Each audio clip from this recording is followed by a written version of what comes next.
constant attack against labor that capital keeps having at us. Bottom line, brothers and sisters, technology is good if it in fact helps people, if it helps humanity. What is going on today is that they're using technology to eliminate good paying jobs, and it's not just unique to America. So we're going to have a lady come today, and she's going to give a speech and a presentation about what's happening in Europe. As far as stamps go, that'll be after this program, so you're going to have to be here all day. We have food, we'll break for lunch, and there's drinks back there. If you get a call or something, please just step out so it's not disruptive. It's going to be very important that you pay attention, because this attack against labor is going to continue into our future. We're seeing it right now in Southern California. Right now, not only do we have automation at LBCT that's fully automated, it's a $1.5 billion project, we also have a semi-automated terminal at TradePac. And we must understand that the reason this is happening is because it's twofold. One, it's for profit, and two, it's for control. They don't have to pay the robots any benefits, any health care, any vacation, any pension. They don't even have to have the lights on. So it's very critical that we stay militant in opposition of this, because our future depends upon it. I've been to Australia, and I've seen firsthand what an automated terminal looks like, and it's scary as hell. You know, the manning that we enjoy today, it's not the case over there. They have a crane driver, they have a couple dockmen, and a lashing crew.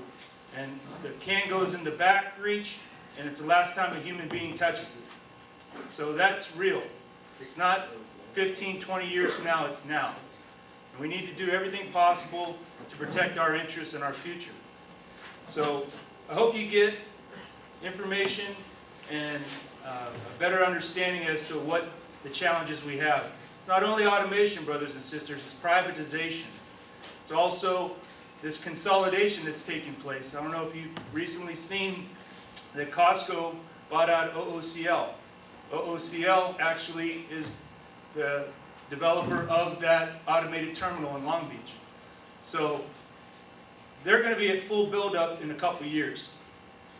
This extension, if it passes, is going to absolutely tie our hands at the worst time. So I'm very proud of our membership that we took a principled position that we don't want convenience or a little temporary security. We want to have the right to collectively bargain. And it's absolutely essential that we keep that right. So, thank you. Next Friday is when we vote. So all A's and B's, please come down and vote and protect your future. So with that, I guess Brother Steve will come up and give us a breakdown of our agenda for today. Again, we're going to eat. We'll break for lunch after some videos and whatnot. But please stay today and get the information. It's going to help you. Good night, brothers and sisters from the Port of Barcelona. I am Jordi Aragunde, the General Coordinator of IDC, the International Dockworkers Council, that represent more than 110,000 dockworkers around the world. First, I want to salute all of you in this important meeting of technologies and longshore workers. From our side, from the IDC side, we send you a strong message of support to this initiative, and also a clear message that we, the workers, together are strong, but if we are united, we are invincible. And with this aim, we created the IDC. Solidarity, reaction, fight, educate, all these words are on our side. From the dogs to the dogs. Include myself, as you can see, we are just in the port, in the docks, and we are people that live from the docks to the ports. I love my job. The truth is that I don't want to extend more myself. Please excuse me my voice, I just a little sick, as you can see. My extremely respect to all the participants, all the meetings that you are having these days are very important. I will be with a lot of attention to the conclusions and resolutions of the meetings. And especially big thanks to the friends of the Labour Tech that make a lot of statements of support to the Spanish conflict.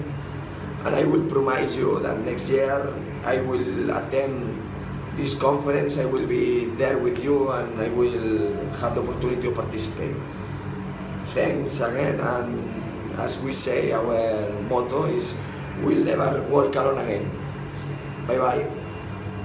In 1989, we started something called Labor Tech, and there's some Labor Tech brochures there, because the fact of the matter is technology has been going on our lifetimes, it's throughout history. Mankind, workers, and companies have developed technology. But technology is a radical thing. It can be a radical thing when it's in the control of people who want to use technology to get rid of workers. And a lot of the drive right now with automation, with Uber, with these different platforms, is to get rid of workers. They want to automate automobiles, they want to automate truck drivers.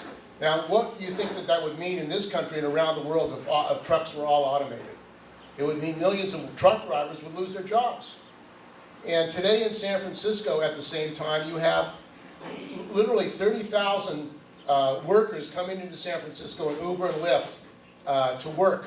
And they're displacing the taxi cab drivers in San Francisco. There used to be Teamster taxi cab drivers, no more.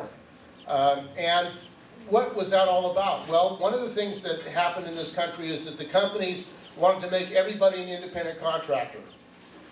So you don't have a union. These FedEx workers are called independent contractors, even though they work for FedEx. So the idea of an independent contractor is you can't negotiate and you can't have collective power. And that's exactly what has gone on in our economy. Millions of workers have been displaced into temporary workers. In Japan, you have 50% temporary workers. In Korea, you have 60% of the workers are temporary. It's been devastating to the trade unions to organize when everybody's a temporary worker. It means they can bring in people to do your work and take away your work without any protection. And in the United States, you know how many temporary workers we have in this country? Yes? Over 50%. No, it's actually 40%, but growing. 40%. So when you think about it, it's very difficult for workers and unions to organize when you have that high degree of temporary workers. And most of the young workers in this country have never been in a union. They would like to be in a union, but they've never been in a union. And so they have no experience of what a union is. And fortunately, the ILWU takes it as a priority to educate members about the history of the unions, what is a union, and what does it mean to be a union. Most unions, unfortunately, don't do that. In fact, the AFL-CIO shut down their education department. Now, if you shut down your education department, how are you going to educate people about what unions are? About deregulation, about privatization, that kind of thing. So, one of the things that is happening in our society with automation, and this is part of the problem, is that these new platforms like Uber and other technologies are being used to make everybody temporary, and thousands of workers now, millions of workers now, can't make enough to live. So that these workers who are coming in Uber, who are they? They're temporary workers who can't survive on the jobs that they have. So they're driving hundreds of miles to come into San Francisco to work. They don't want to leave their families, but they have no other choice. And this is what is going on in our society. Everybody's made it temporary, and it's called the gig economy. The gig economy. You only work when you're called. Now, we had a Labor Tech conference in 1997 in Seoul, Korea, because this is an international struggle. It's not just in the United States, in every country of the world. And at that conference, a professor produced a documentary called The Beeper Revolution. The Beeper Revolution. This was in 1997. We used to have beepers. And his document was, the companies want, and the capitalists want, everybody in a beeper. So you only work when you're called on the beeper. That was in 1997. The idea is, we don't have to have unions and collective power. You only work when you're beeped, and the companies will only use people when you're beeped. So you don't know who you're working with. You can't organize collectively. This is a serious threat to working people. If the companies control the communication information, and everybody's on a beeper, they're going to manipulate you. And Uber and these companies do manipulate people. They cut the money that they give to the drivers, they rip them off, they take they manipulate the rhythms, algorithms that they have, and to play games with the workers. There's no collective power to confront that. So this is the situation we're having. Now, we started Labor Tech because to understand how technology is affecting us. And in Sweden and other countries, technology is more regulated. For example, everybody knows about the scanner machines at supermarkets. Well, when that was being introduced in Sweden, the unions and the political parties there said, look, before you can introduce a technology, we have to study it to see how it's going to affect workers. They have a law. You can't just introduce technology in the workplace without studying how it's going to affect the health and safety of working people. Why is that important? Because the scanners have led to carpal tunnel syndrome. Millions of workers who work in stores using scanners have gotten their hands injured as a result of scanners. And these workers, I interviewed them because I do documentaries. I was commissioned by the workers' comp lawyers to go to St. Louis and interview a woman. She worked at a grocery store, and she had gotten carpal tunnel. And at first they tell you, and mostly women, they tell them, it's all in your head. Take some aspirin. That's what they told these people. It's all in your head, take some aspirin. Because this technology was affecting people, and there was no evidence that, in fact, the problems she had with her hand were caused by the scanner. This company said, well, we want to save money, the workers' comp company, so you're going to have your surgery on your two hands at the same time. So this woman who has 2 kids said, well, wait a minute. I can't have it at the same time. I've got children. How am I going to take care of myself? I don't have a nurse to be in my home to take care of myself. That's when she got a lawyer. She was forced to get a lawyer to say, if you're going to do surgery, you can't do it both hands at the same time. They wanted that to save money. That's what that was about. And as we all know, with workers' comp in this country, it's been deregulated. So workers now are being stalled. There's a company called Maximus, which is in charge of determining whether people get medical care. This is a union-busting company, and they have doctors who are not even licensed in California, and they're anonymous doctors making decisions on your health and safety. And a lot of workers are being denied medical care. When that happens, what happens? They become permanently disabled. They can't get their injuries taken care of. A lot of the homeless people in San Francisco are injured workers. You get injured in a job, you lose your family, you lose your home.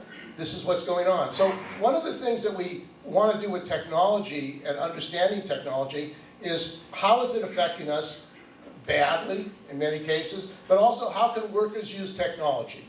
Because we use technology. We have this thing, which is like revolutionary. You know, there are 500 million smartphones in China, and they call this the machine. You know why they call it the machine? They've got workers working on this. They're computers. This is a computer. And they have people working on it. And this thing is used to track people, to spy on people. Everywhere you go, they're watching you. And this is something we have to be concerned about, because they want to track working people, and employers and bosses use this to retaliate against working people. One case was a woman who was sold insurance, and the insurance company put a tracker on her phone without her knowledge and said, you have to be tracked all the time, on and off the job. So here you are working for a company, and they tell you that as a part of doing your job, we're going to put something on your cell phone that tracks you wherever you are all the time. She complained about it, she was fired, she had to sue them. But this is the power of these companies using this technology to spy on people. The reason she found out is they said to her, she was talking to them, they said to her, we saw that you were speeding a little fast on the road. This is on a weekend. So think about that, how these companies can use this to track you and tell you, well, you're going too fast on the highway. That's how she found out that they were spying on her. But the other thing about this technology, and why we have to look at technology as an all-sided thing. It's not only against workers, workers can use technology. There was a longshore strike of the Liverpool dockers in 1995, and these dockers refused to cross a picket line in Liverpool, and they were fired and locked out. Now, in England, the companies there wanted to bust the union, and the media kept it in complete censorship. They would not let people know that there's a dock worker strike in Liverpool because they wanted to break it.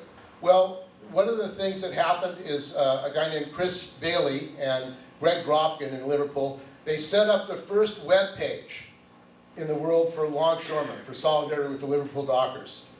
That was in 1995. So workers in Australia and other workers could see the struggle of the Liverpool dockers. That was a big breakthrough. That your struggle in a small port, Liverpool, could be shown worldwide to build solidarity of dock workers around the world. What a great thing, because people don't know what's going on internationally. So through this, the web's page and through now the cell phones, we can get our stories out. And what happened in that lockout is they had an International Day of Action, including right here in Oakland. Some of you were at Oakland, where there was a community picket line set up at the Neptune Jade. And longshoremen who had been told about what was going on in Liverpool refused to cross that picket line. So the ship was here, Neptune Jade, and it was also stopped in Vancouver. It ended up having to be scrapped, that ship. But what happened was we were contacted by CNN. They said, well, we heard about this dock workers' struggle in Liverpool and the action of Oakland longshoremen. We wanted to know, do you have any video of that? So I said, yes, we'll get you some video. So in England, there was complete silence about the action of the longshoremen here in supporting the Liverpool dockers. However, CNN got our video and put it out internationally, including in England. So that's what's called breaking the information blockade. Because one of the things we have to use technology for ourselves, for working people, is to get our stories out. To get the stories of workers out in struggle. And we are working at labor tech to develop an international labor channel. We can videotape and stream. These can be used as streaming. And many of us use it, our families use it to get our stories out, our family birthdays and other activities. We have to start thinking about how can we use this to tell our story about health and safety on the job? How can we use this to tell about different struggles, speed-ups and discrimination, racism? As everyone knows, a lot of the murders that have gone on against African Americans, Latinos in this country, and whites would not be a story except for the fact that they're videotaped. When they're videotaped, everybody sees it so they understand this is the truth, this is what happened. Well, we have to have the same kind of idea and planning for developing a labor communication network, labor media network. Because the employers, the bosses, don't want us to know what they're doing. This introduction, they didn't consult with the unions and say, this is how we're going to get rid of you. They basically implement the technology and say it's a done deal. It's all over. You have to accept it. And that's happening right here in the Bay Area. I talked to a longshore, Frank Riley, about what's going on with the clerks. They've got on the ships, the auto ships, they used to have a clerk to check the cars. You know, they'd get off the boat to see if there are any scratches. Well, what they did is they spent, you know, $5,000, $10,000. They got cameras. So the camera takes a picture of that car. One lost job. One lost job. So this is an issue that is affecting all of us. They want to automate everything. They want to get rid of all workers and have an automated economy. And they are doing it. And one of the things that we have to say is that this is not just a longshore issue. Longshore union, because you have a strong contract and a strong union, can confront this better than most unions. But in order to fight this technology and how it's affecting working people, we have to unite all working people. We have to unite all unions. This is not just an individual for one union, one industry.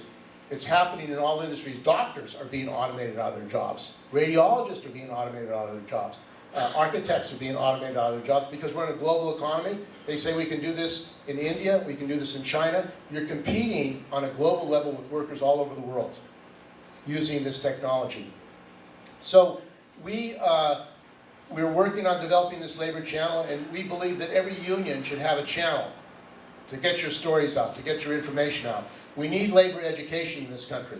You only have 6 or 7% in unions in this country. What does that mean? That means most people don't know about the union side of the story. Most people don't know why unions were organized. We would not have an 8-hour day, and we don't really anymore because of the gig economy, but the 8-hour day was fought for by unions. Public education. was fought for by unions. And they're trying to destroy it by privatization and charters to get rid of unionized teachers. If you look at what happened in New Orleans, they used that disaster, that catastrophe of the hurricane to get rid of all the public schools. And most of them were African American teachers. They got rid of the seniors, teachers, and the African American teachers to bring in part-time workers, temporary workers, who had no protection, who had no seniority, and it's threatening public education. It's happening in California as well. So anyway, so we want to thank you again for hosting this, and the schedule for today is we're going to be showing a video actually about Herb Mills and the automation on the docks here in the Bay Area that was done. It's actually on your website. It's a very good video.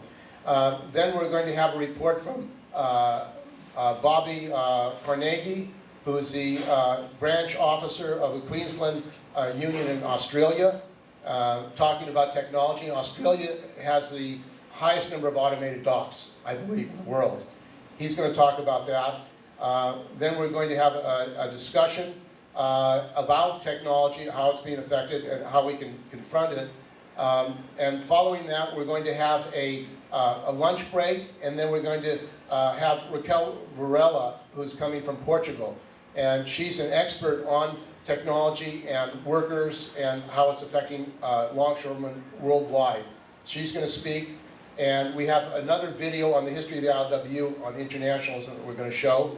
And then Jack Heyman is going to speak about some of the struggles, past struggles of the ILWU, building international solidarity. As Bob Carnegi said in his presentation, we cannot fight alone. No one local, no one union can fight alone and win this struggle. We need internationalism. We need to link up with our brothers and sisters all over the world. That is how we can build our solidarity and build our education. That's the future for working people around the world. Thank you. That he said there that really has a parallel to Local 10 right now. One of the things was the supply chain, Oakland Global. We've met a couple times locally. We're trying to initiate the international to act upon this because jobs will convert over to machines, but there's those jobs out there that are disappearing because we're not paying attention to them. You might not even know that's your job and it disappears. So the supply chain is everything after it leaves the docks across the street. They split the loads. There's guard jobs. There's warehouse jobs. There's a pure connection here. And who owns these companies? Well, they say they're not owned by the shippers, but if you look deep enough, they are. They're part of their sub-companies. So we need to get out and help organize what is part of us, the supply chain. And any job, we don't let disappear. And that's our duty. Now, one of the things I'd like to say, if I could, Ed, I'm sorry, I just, this is very important. Why we had a special Bloody Thursday? Because you better know your history. You better know what the employers are about. They're not about sharing, okay? They're about eliminating us. And we're not going to let that happen. This organization, he said, or somebody said, they go after the top. Because if they knock that domino over, everybody's going to go. And it's not just unions. It's the working class of this country. Working class. Local 10 has a history to pivot the world. It's a ripple effect across the world what we do in unity. And the only way we're going to survive is stay together. One more thing. Starts now. Because when you go out to work tomorrow or tonight, you go in that fucking gate, excuse my language, early. You're undermining your own organization. Safety. If the machine doesn't work correctly, you need to organize and shut it down. Be active. One person makes a difference in this organization.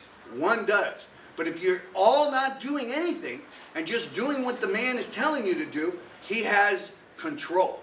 And bottom line is, who controls the docks? Who controls the point of production? We do. And we're not going to let that change. But it's a mentality of an organization. It goes to the core of who we are as working class. We're all different. Look at this room. Look at it. We are a melting pot of our society as people. And we need to work and come together. It's very important He's made a really great point. We made the difference for them, the ILWU on the West Coast, of them being union and non-union, breaking them.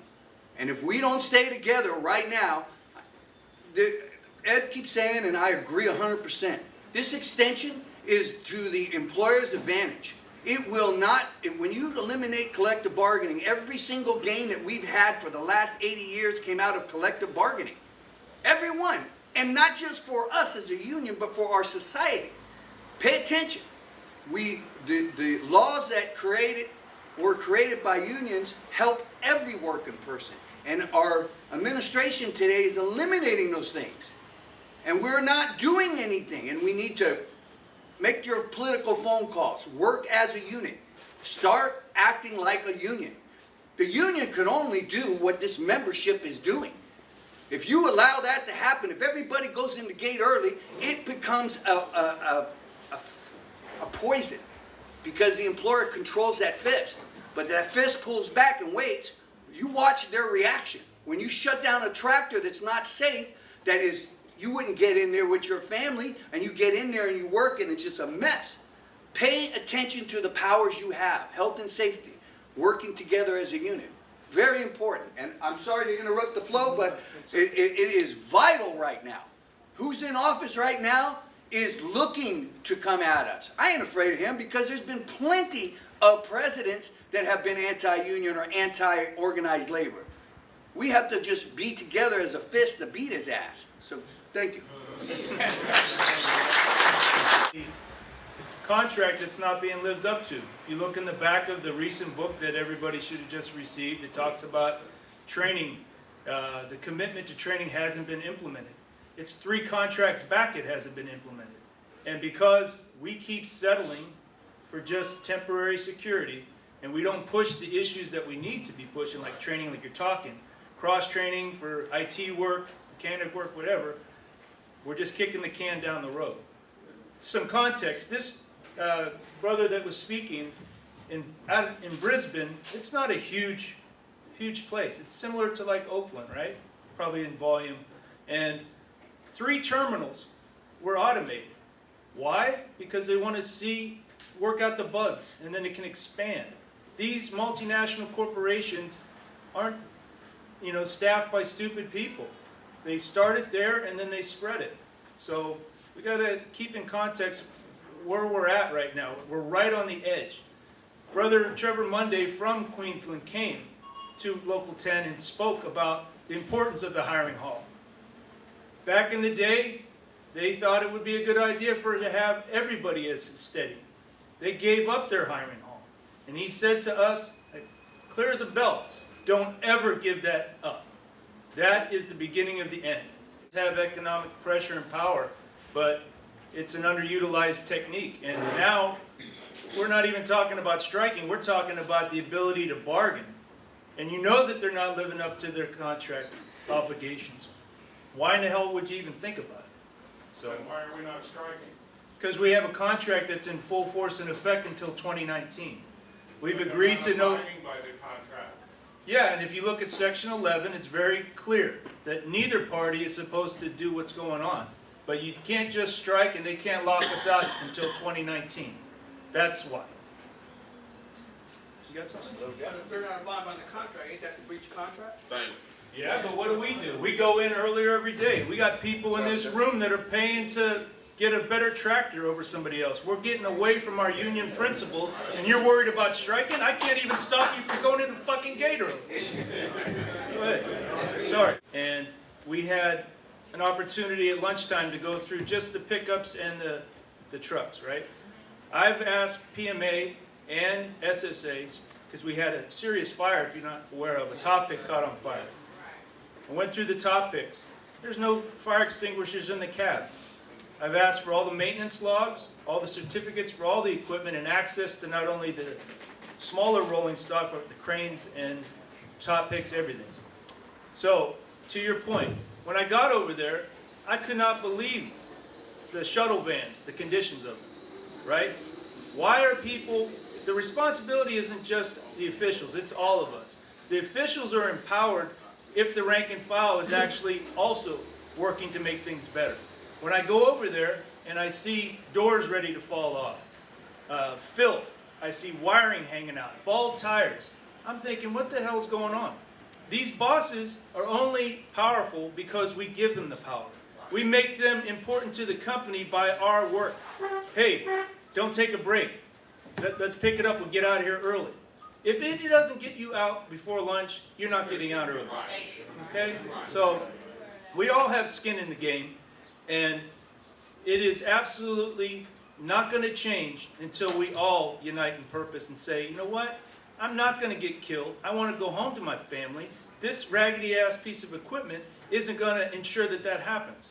Because what happens when you do get hurt? Then you get blamed for hitting the bumper on the crane, or you get blamed, it's your fault for speeding and going through that stop sign. And they controvert your claim and make things harder on your family.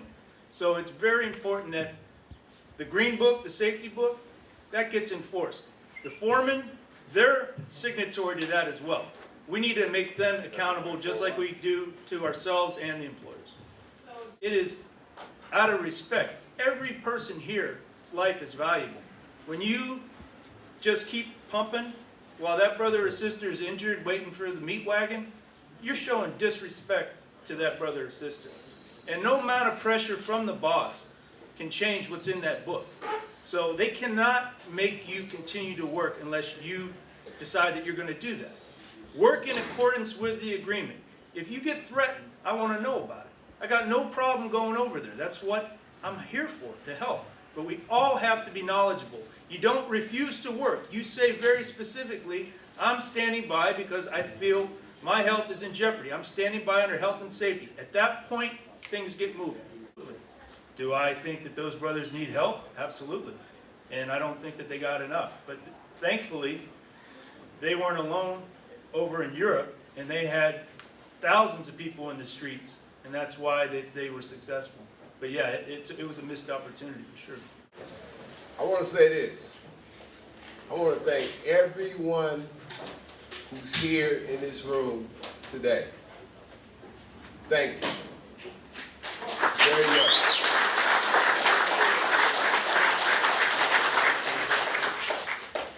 I came here to listen, to learn. What I heard today gave us a way out. What I heard today empowered you. You hopefully can help me to teach my brothers, the amen who are before you, what they have to do. Hopefully we can start a program, B's Casuals to Adopt an Amen. Listen to what I'm saying. To walk with you for a year.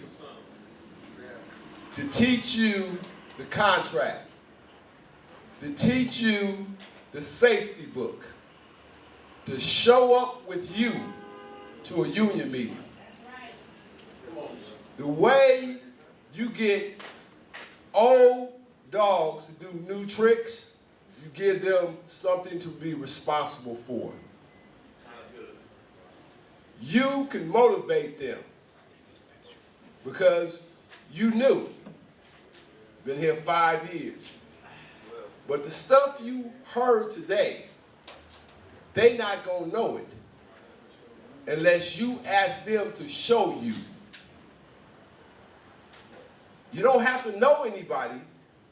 Any amen you see, if we adopt this, let's think about it. Don't go tomorrow and say, like Jesus said, adopt this, okay? But you're gonna burn the candle at both ends of the stick.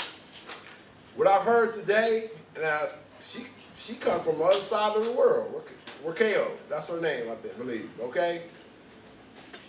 Things in our contract book, people before me have been afraid to address. But they tell me to read the contract book. When Ed allowed 6 of us to go to Seattle They had that same communication about animation. The VP. Automation. Automation, animation, I keep saying the same damn thing. The VP, International, telling me it's coming, telling me we can't do shit about it. These people I'm supposed to have good faith in, who's been here 30 years. Okay? We're supposed to do better. She gave us a way out. The language has to be changed. I had a conversation with somebody. I haven't wrote a resolution to change this language because I learned if you change the language and send up a resolution and give it to the hands of our delegate and they take it to our caucus, before a contract year, it gets filed away. And when you bring it out in the contract year, it gets smashed in between some other resolutions that's most present at the time.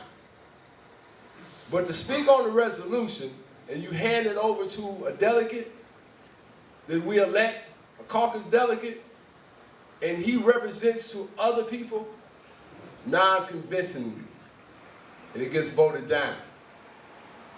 So you have to be present when your resolution is in front of other membership so you can passionately touch their mind and get them to understand that we need to fight to change this. And one thing I'm talking about is section 15.1. In your new contract book, that first paragraph, it talks about the right that the employer has to use of labor-saving devices and the union cannot do anything about it. But when it was written, labor-saving devices was a shovel compared to a stick. Today, it has advanced. And the word means human replacement, human reduction, but the employer is going to replace you. If you can remember this, and this is my last, based on what she said, it's a book called Visions that's written by a professor in New York City. He's Asian. He talks about a place with no human workers. We have more power than you can imagine. Did you understand that other ports look to us? They use us to win their fight. LWU!